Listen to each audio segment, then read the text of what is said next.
મિત્રો, કહાણીની શરૂઆત એક નાનકડા ગામમાં રહેતા રામલાલ નામના ખેડૂત સાથે થાય છે। રામલાલ નાની ઝૂંપડપટ્ટીમાં રહેતો, દિવસભર ખેતર કામ કરતો અને રાતે થાકેલા શરીરે પોતાના ઘરમાં પાછો આવતો। ઘર ગંદુ, અસ્થિર અને કપરા પરિસ્થિતિમાં હતું। રામલાલના 5 પુત્રો પણ બેરોજગાર અને આળસુ હતા, જે પિતાની પરિસ્થિતિ બદલવાની જગ્યાએ નિષ્ક્રિય હતા। એક દિવસ ગામની બુજુર્ગ મહિલાએ, જે દાદી તરીકે ઓળખાતી હતી, રામલાલની પરિસ્થિતિ જોઈ અને કહ્યું, તારું જીવન બદલવામાં તારા પુત્રોની ભૂમિકા મહત્વની છે। જો તું તમારી સૌથી મોટી દીકરીની સાથે મળી પરિવારના સુખદ સ્વરૂપ માટે પ્રયત્ન કરે તો પરિવર્તન જરૂર આવશે। આથી દાદીએ સમર્થન આપીને રામલાલના પુત્ર રવિને પોતાની પત્નીને સાસરેથી ઘેર લાવવા પ્રોત્સાહિત કર્યો। રવિએ પોતાની પત્નીને લઈને ઘર આવ્યો, પરંતુ પત્ની ઘરની વહીવટ અને ગંદકી જોઈને ચિંતિત થઈ ગઈ।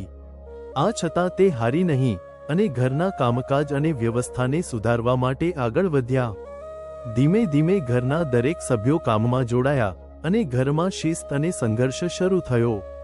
એક દિવસ રામલાલ ખેતરથી પાછો ફર્યો ત્યારે તેણે ઝૂંપડામાં એક મરેલું સાપ લાવ્યું, જે બાદ ચીલ તે સાપ લઈ ગઈ અને સાથેનો સોનાનો હાર અચાનક રામલાલના આંગણામાં પડ્યો। આ હાર એક શાહી પરિવારનો હતો।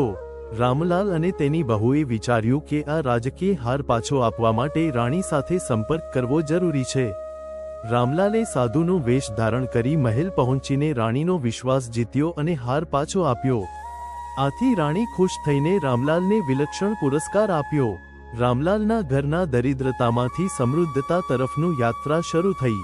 ધનતેરસના દિવસે રામલાલના ઘરમાં લક્ષ્મી માતાએ નિવાસ કર્યો અને સમૃદ્ધિ સાથે મહત્તમ સુખ આપ્યું। આ કિસ્સા દ્વારા જીવનના 5 મહત્વપૂર્ણ પાઠો મળે છે। 1. હિંમત, મુશ્કેલીમાં હાર ન માનવી। 2. બુદ્ધિ, દરેક પરિસ્થિતિમાં વિચારપૂર્વક કામ કરવું। 3. પ્રયાસ, સ્થિરતાથી જીવન સુધારવા પ્રયત્ન કરવો। 4. સંઘર્ષ, પરિવાર સાથે સંકળાઈને કાર્ય કરવું। 5. વિશ્વાસ, શ્રમ અને શ્રદ્ધાથી જીવન બદલી શકાય છે। આ એવી પ્રેરણાદાયક વાર્તા છે જે બતાવે છે કે સમજદારી અને સંગઠનથી ક્યારેય પણ અસંભવ લાગતી પરિસ્થિતિને બદલી શકાય છે।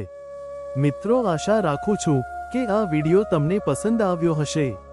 આવા જ વિડિયો જોવા અમારી ચેનલને સબસ્ક્રાઇબ કરો અને બાજુમાં પહેલા બેલ આઇકન બટનને અવશ્ય દબાવો, જેથી અમારા નવા વિડિયોનું નોટિફિકેશન તમને સૌથી પહેલા મળી રહે અને તમે અમારા વિડિયોથી તમે વંચિત ન રહો। તો મિત્રો, હવે મળીશું નવા વિડિયો સાથે, નવા ટોપિક સાથે, નવી જાણકારી સાથે।